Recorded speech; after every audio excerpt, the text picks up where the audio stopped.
Менә сез дә шундый вәкилләрнең бер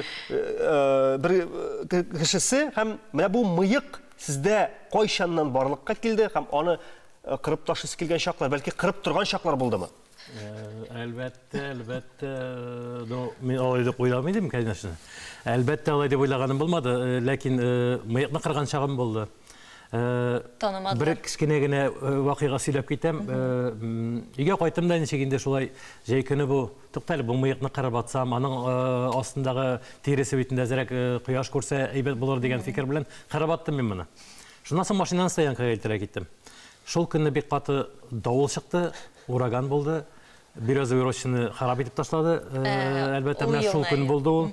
Шуннан соң кайткач Олым әйтә, әти бүтән мыегыңны кырма, ураган чыга диде. Шуннан бирле кырганым юк. Мыекны үстерүгә килгәндә, ул минем үзеннән үзе килеп чыкты. Ничектер кырынасы килмәгәннән түгел, ул ничектер теге үзенчәлекле булырга теләгәннән минде мыек анасы миңа килешә дә. Мыексыз мин үземне күз алдыма да китерә алмыйм хәзерге вакытта. Менә яшүсмер вакыттан калды буга инде ул. Шул минде укырга килгәндә, театр училищесына укырга килгәндә, ул вакытта уже мыегым бар иде. Ренат абый, хыяллар